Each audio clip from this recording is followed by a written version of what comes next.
air by neglecting the mass of energy because it is very small. However, slight changes of movements of energy can be observed near very strong gravitational fields. It has been shown that light which is close enough to the sun will be drawn toward it due to its huge mass. Thus, Einstein reached a surprising conclusion. The world in which we live is not Euclidean.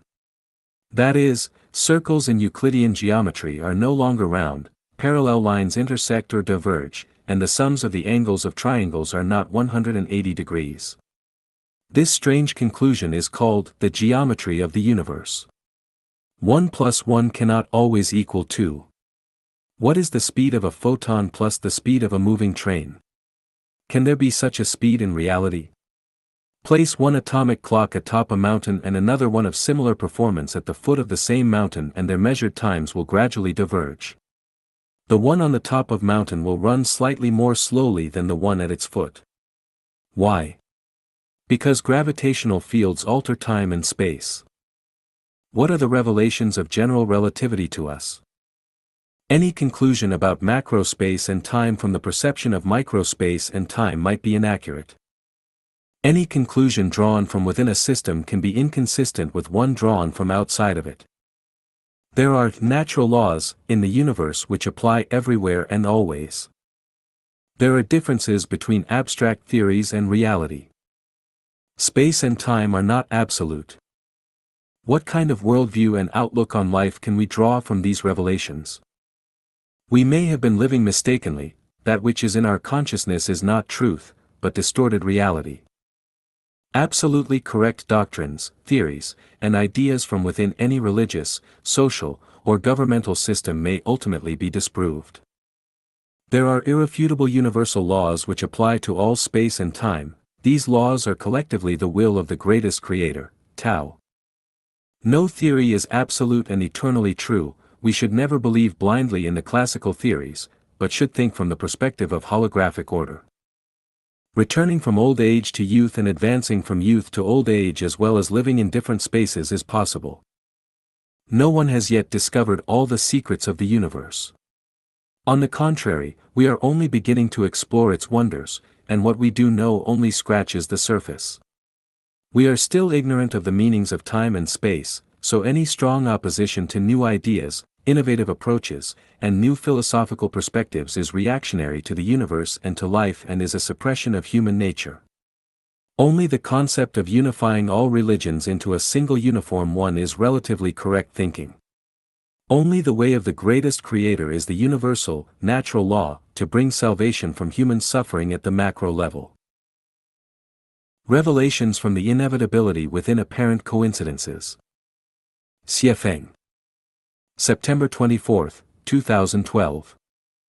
3 years ago, Lucian North, a 77-year-old Canadian man, won a lottery jackpot equivalent to 100 million renminbi. The unexpected windfall led to the following consequences. Lucian gave most of the winnings to his son, neighbors, and relatives, which greatly displeased his wife. The couple frequently quarreled, and their relationship gradually deteriorated. Ultimately, Lucian's wife divorced him and left. Lucian's son, Daniel, was furious when he learned that his father had been cheated out of 5 million Canadian dollars by neighbors. Earlier this spring, Daniel filed a lawsuit against 4 of his father's neighbors and a relative of his ex-wife, accusing them of exploiting Lucian and illegally taking a portion of his jackpot. The lawsuit left the elderly and frail Lucian overwhelmed and estranged him from all his neighbors and relatives. On September 1, Daniel and his wife, Teresa, held a large party to celebrate the completion of their luxurious pool. However, Teresa unexpectedly fell into the pool and drowned. Her body was discovered at the bottom of the pool the next morning. On the evening of September 18, Daniel was resting at his home in the Montreal suburbs when his pet dog suddenly ran out of the yard. Daniel rushed out to chase the dog and was hit by a speeding jeep, dying on the spot.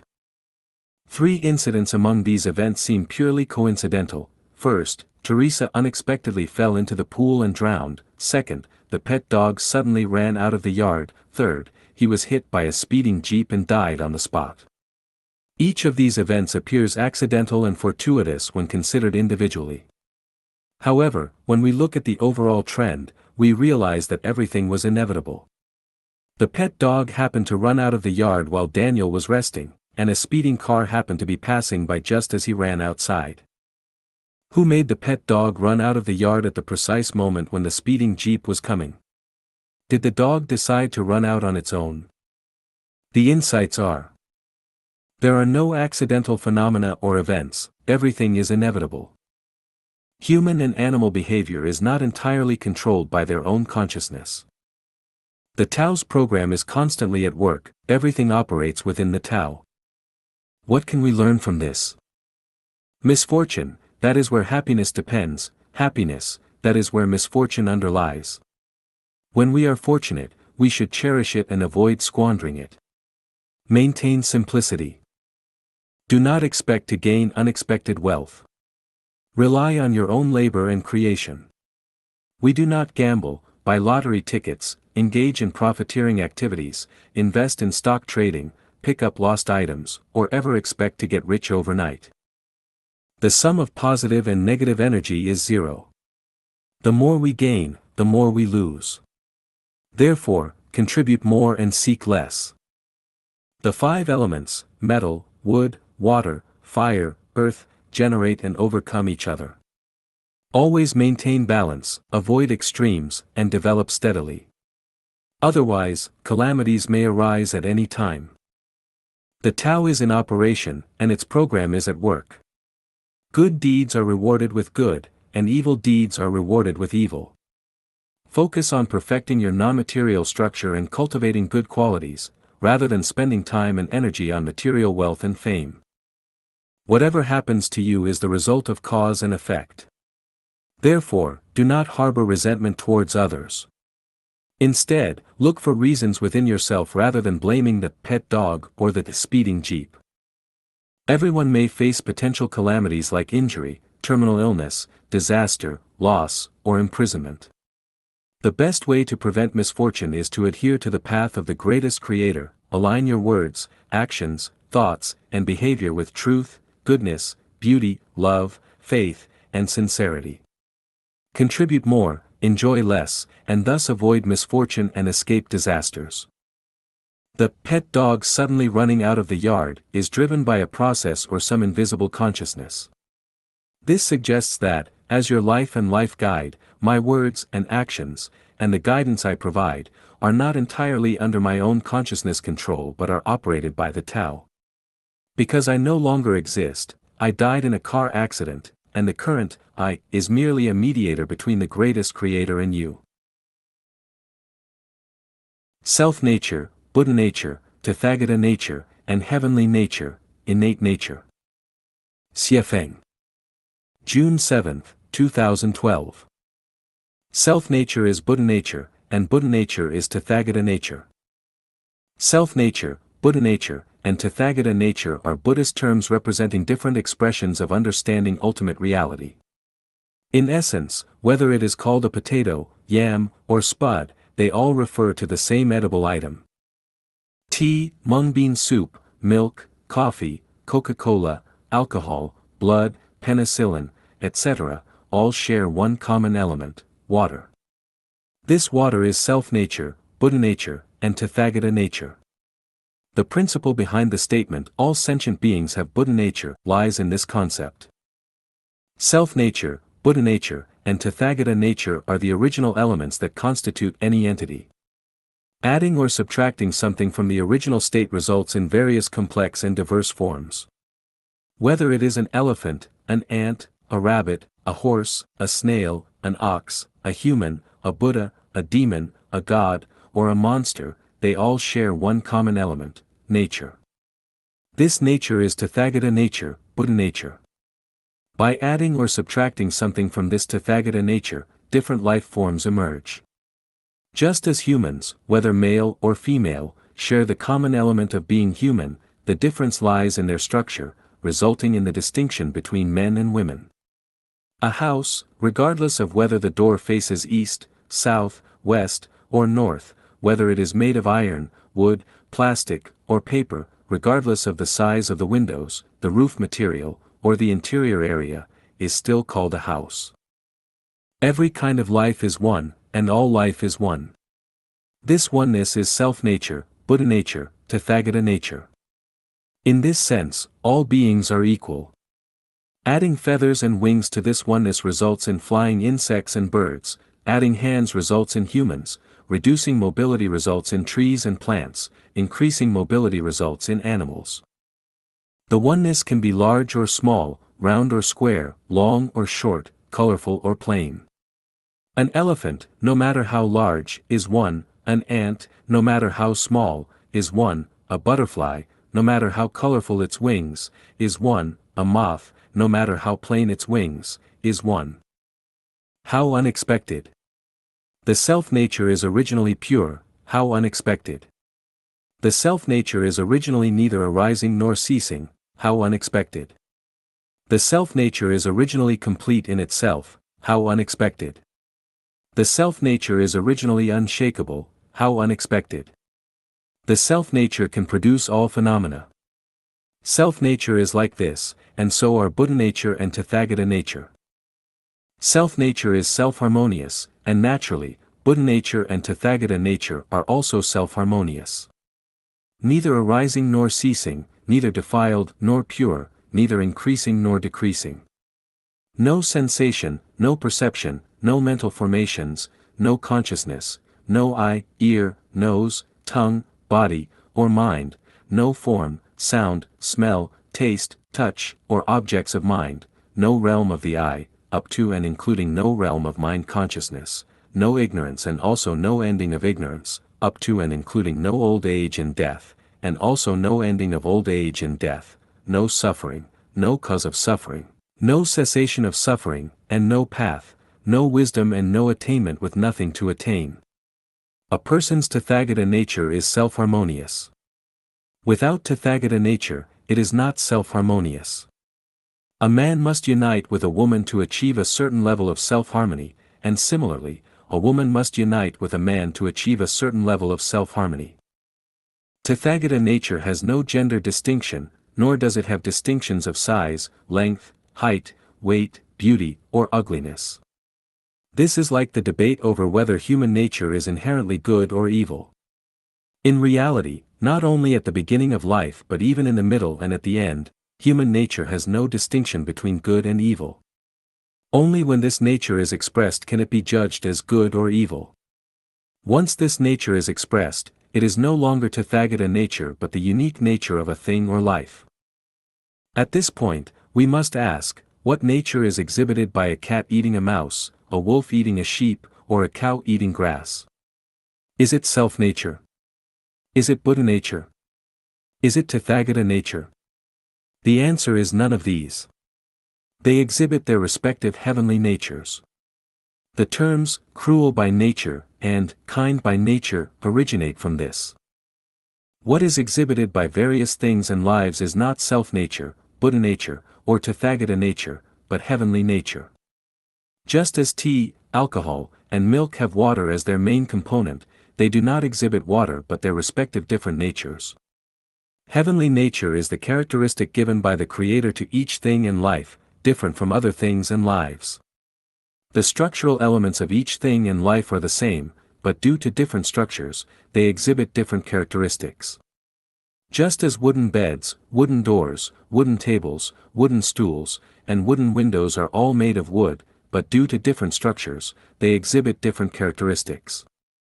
In this sense, self-nature, Buddha nature, and Tathagata nature are like wood, while heavenly nature is like beds, doors, tables, stools, and windows. Here arises a question: should a thing or life exhibit Tathagata nature or heavenly nature? The answer: it must exhibit heavenly nature. If it exhibits Tathagata nature, then all things and lives will be uniform, with no distinction of levels. The vast world will have a single appearance, either all water or all wood. Only by exhibiting heavenly nature can there be a dazzling array of diversity, with tea, alcohol, milk, doors, windows, tables, chairs, plants, animals, humans, celestials, gods, demons, goblins, and monsters. The Creator's will is not for things and lives to exhibit self-nature, Buddha nature, or Tathagata nature, but to exhibit their respective heavenly natures, each fulfilling its role. A table functions as a table, not as wood. Milk does not fulfill the function of milk but insists on fulfilling the function of water, which is contrary to Tao and will cause distress. I previously said that one should bloom like a flower, exhibiting Tathagata nature, and that a cat catching a mouse exhibits Tathagata nature. This is inaccurate and confuses Tathagata nature with heavenly nature. However, I said this to align with the traditional understanding of Tathagata nature. I know that when I say bloom like a flower, you will inevitably exhibit heavenly nature. No matter how hard you try, you cannot exhibit Tathagata nature. Therefore, saying this is not a big deal. A cup of tea, when asked to exhibit Tathagata nature, can only show the characteristics of tea, not water. In fact, the above analysis and explanation are not very beneficial and may make the issue more complex, trapping people in conceptual constraints. The simplest method is for a person to free themselves from distress, worry, and fear, to the greatest extent possible, to achieve a state of no attachment and no dwelling, to strive for no self and no form. By doing so, one becomes a Buddha or celestial and enters the Elysium world. Therefore, my suggestion is not to worry about self-nature, Buddha nature, Tathagata nature, and heavenly nature, but to strive to free oneself from distress, worry, and fear, to enter a state of no attachment, no dwelling, no self, and no form. By achieving this, the most beautiful wishes can be fulfilled, the most beautiful ideals realized, and one can enter the higher realms of life and enjoy the infinite joys of life. Sensibility, rationality, intellectuality, and spirituality. Xiefeng. May 27, 2012. Mr. Shrek the Monster has introduced us to the Mysteries of Life series, Extraterrestrial Civilization Contact Volume, which mentions that 37,000 years ago, there was a continent called Lemuria floating in the Indian Ocean. The civilization of that era was centered around sensibility. About 10,000 years ago, during the Atlantis period, human civilization was primarily centered around rationality, and in the following 10,000 years, human civilization centered around intellectuality. And what about the future? In the future, human civilization will evolve towards spirituality, which is also the symbolic mark of the Lifechanyuan era. Now, I will explain the meanings and significance of sensibility, rationality, intellectuality, and spirituality. We should not look up definitions in dictionaries. Chinese culture is divinely created, and Chinese characters are divinely created. We should understand sensibility, rationality, intellectuality, and spirituality directly from the meanings of the words themselves. Firstly, the common point among sensibility, rationality, intellectuality, and spirituality is nature. Sensibility is to feel nature, rationality is to understand and organize nature, intellectuality is to know and comprehend nature, and spirituality is to approach nature flexibly and dynamically. Nature is the essence of the universe. Take care of the big things and the little things will take care of themselves. When we feel, understand, organize, know, and approach nature flexibly, the mysteries of life, and the universe become clear. What is the universe? The universe is nature. The myriad things in the vast world are all nature, all manifestations of nature. Nothing can exist apart from nature, mountain nature, water nature, fish nature, bird nature, beast nature, human nature, divine nature, demonic nature, flower nature, Buddha nature, etc. Who can exist without nature? The core of Buddhist philosophy is nature. The one who best inherited the wisdom of the Buddha, Shakyamuni, is Kashyapa. Shakyamuni held a flower and Kashyapa smiled. Others did not understand. Kashyapa is the ancestor of Zen Buddhism. The core figure of Zen Buddhism is Bodhidharma. Bodhidharma was the last Indian Zen master and the first in the eastern lands. Thus, in China, Bodhidharma is called the ancestor of Zen Buddhism. The treatise on the bloodline of the patriarch clearly states, Buddha is nature, and nature is Buddha. Therefore, practicing Buddhism is practicing nature, and practicing nature is practicing Buddhism. Seeing one's true nature is becoming a Buddha. What I guide in Lifechanyuan is nature, love, and Tao. Why practice nature, love, and Tao? This is determined by the three essential elements of the universe: consciousness, structure, and energy. Tao is the characteristic of consciousness, nature is the characteristic of structure, and love is the characteristic of energy. Therefore, we need to practice nature, love, and Tao. After 2013, humanity will enter a new civilization, the Lifechanyuan era. The characteristic of the civilization in the Lifechanyuan era is spirituality. Spirituality is the nature of celestial beings. In the coming 1,000 years, all members of humanity will live like celestial beings. Time is the best standard to test truth, facts speak louder than words. The current life in the second home established by Lifechanyuan is the life of celestial beings. There are no conflicts, no arguments, no deception, no intrigue, no suffering, no anxiety, no worries, no one pockets anything found on the road and doors are unbolted at night. Everyone is happy, joyful, free, and content, living like celestial beings. Why is this possible? Because we have inherited human civilization, having gone through the stages of sensibility, rationality, and intellectuality, and have now entered the era of spirituality. The main feature of the human spiritual civilization era is to live out the Tathagata nature, living entirely according to the will of the Creator, the greatest Creator. It is to bloom one's own nature freely and without restraint. The sixth patriarch of Zen Buddhism, Huineng, has classic explanations of self-nature: all phenomena are inseparable from one's own nature. How unexpected! The self-nature is originally pure. How unexpected! The self-nature is originally neither arising nor ceasing. How unexpected! The self-nature is originally complete in itself. People should approach nature flexibly and dynamically, live in nature, not in morality, ethics, ideology, truth, doctrine, nation, religion, political party, family, or organization. People no longer pursue, possess, or control anything but bloom their own nature freely and timely like flowers. Those who cannot feel nature are ignorant. Those who cannot understand or organize nature are foolish. Those who do not know nature are ignorant. Those who do not approach nature flexibly and dynamically are barbaric. Everything is nature. The entire universe is a dance of nature. Attempting to transcend nature is as foolish and ignorant as someone pulling their own hair to lift themselves off the ground. If practice and cultivation do not confront nature or do not practice nature, it is like scratching an itch through a thick glove. It is off-topic, upside down, and illusory. It is not only difficult to achieve happiness, joy, freedom, and contentment in life but also impossible to reach the Elysium world of heaven. How to practice nature? It is subtle and profound, difficult to articulate. The best method is to follow my road map. I am the guide for the human spirit and soul. As long as you follow my guidance, your wishes will be fulfilled, and your ideals will be realized. This can be verified by the Chanyuan celestials living in the second home.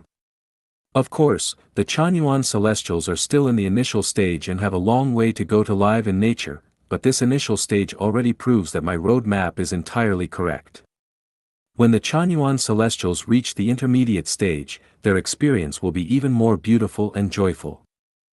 Who am I? Am I a messenger of the greatest Creator? An incarnation of God, Buddha, celestial, and saint? A great guiding spirit born in northwest China? Do not worry about it. Treat me as your soulmate and communicate openly. Feel if I have any demands on you. If I do, then I am a demon.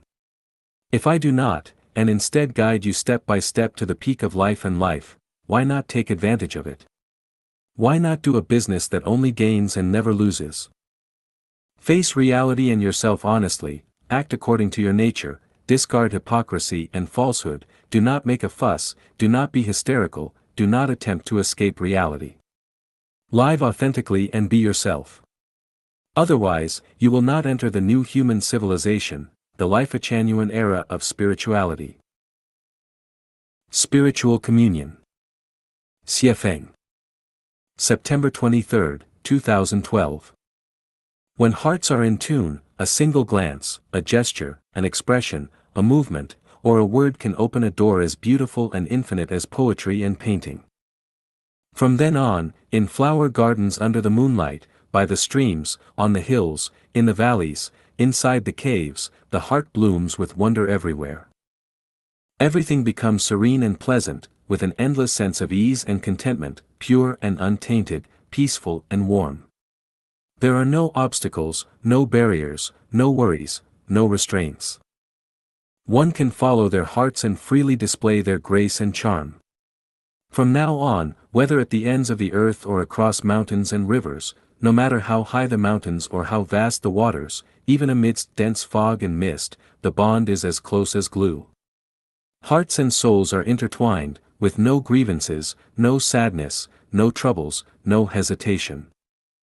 One can quietly observe the rising and falling tides, the swirling clouds, and the magical combinations and performances of countless things and phenomena.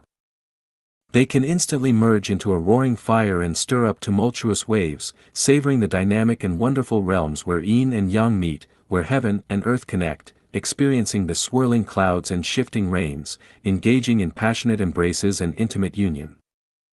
Following the flow of life, carefree and at ease, where space disappears, time ceases to exist, and only the spirit shines, the soul drifts. It is endless bliss, boundless and infinite, free from thirst and hunger, without weariness or fatigue. The heart is unattached and unobstructed, beyond words and indescribable joy. This is spiritual communion. The Affection Debt. Xiefeng. January 31, 2022. Debts can include property debts, money debts, affection debts, nature debts, and life debts. Property debt: you borrowed something from someone else and didn't return it, or you ate or took something that belongs to someone else without repaying it. You then owe a property debt. Money debt: you borrowed money from others and didn't repay it, so you now owe a money debt. Affection debt: you received help from others or received physical, psychological, and spiritual comfort without returning or compensating them, you incur an affection debt. Nature debt: anyone who harms nature or others without making sufficient efforts and contributions will owe a nature debt. Life debt: as the saying goes, one who murders pays with the forfeit with his life. In fact, if you kill any life, you have to pay with your own life. If you killed a life and have not paid for it, then you owe a life debt. What we need to be vigilant about and keep in mind is that as long as the above-mentioned debts are not repaid, we will inevitably enter reincarnation, and there is absolutely no hope of going to heaven. This article focuses on affection debts. Affection debts are divided into debts of favor and love debts.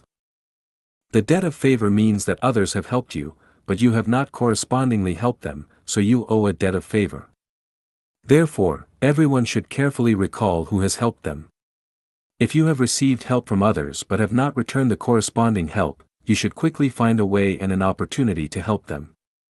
There is a value in Lifechanyuan: do not offer help if someone does not ask for it.